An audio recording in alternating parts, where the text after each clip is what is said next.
आता बघूया टॉप 9 राजकीय बातम्या। एनडीएमधील घटक पक्षांची उद्या महत्त्वपूर्ण बैठक। यात भाजप आणि एनडीए घटक पक्षातील मुख्यमंत्री आणि उपमुख्यमंत्री सहभागी होणार। मुख्यमंत्री फडणवीस, उपमुख्यमंत्री शिंदे आणि पवार सुद्धा या बैठकीत सहभागी होणार। मनसेसोबत दिलसे युती करणार दोन्ही ठाकरे एकत्र येण्यावर संजय राऊतांची भूमिका। मनसेशी नातं जोडण्यासाठी सकारात्मक भूमिका। पडदा कधी उघडायचा ते दोघे भाऊ ठरवतील, राऊतांचं वक्तव्य।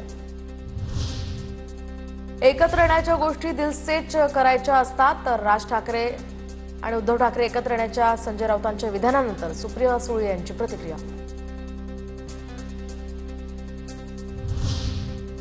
नाता आहेच, पण संजय राऊतांनी माध्यमांमधून बोलण्यापेक्षा इतर नेत्यांप्रमाणे राज ठाकरेंच्या घरी जाऊन बोलावं।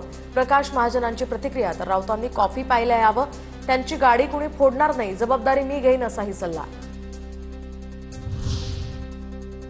साताऱ्यात पवारांच्या राष्ट्रवादीला धक्का। सत्यजित पाटणकर भाजपच्या वाटेवर। सोमवारच्या बैठकीत भाजप प्रवेशासंदर्भात चर्चा होणार असल्याची माहिती। सत्यजित पाटणकर हे माजी मंत्री विक्रमसिंह पाटणकर यांचे पुत्र।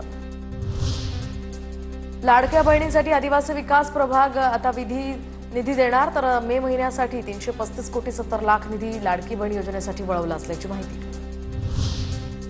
आदिवासी विभागाच्या कुठल्याही योजना बंद पडणार नाहीत। आदिवासी विकास विभागाच्या योजनांना निधी कमी पडू देणार नाही। आदिवासी विकास मंत्री अशोक उईके यांचं वक्तव्य। तर महायुती सरकार आदिवासी समाजाच्या भक्कमपणे पाठीशी, उईके यांचा विश्वास। आदिवासी विभागाचा निधी लाडकी बहीणसाठी वळवला, मग दलित आदिवासी आमदार गप्प का? खात्याकडे लक्ष देता येत नसेल तर त्वरित राजीनामा द्या। आरपीआय खरात गटाचे सचिन खरात आक्रमक। महापालिका निवडणुकीसाठी पूर्व विदर्भामध्ये काँग्रेसची स्वबळाची तयारी। स्थानिक स्वराज्य संस्था निवडणुकांसाठी आमची तयारी, काँग्रेस नेते अभिजित वंजारींचा निर्धार।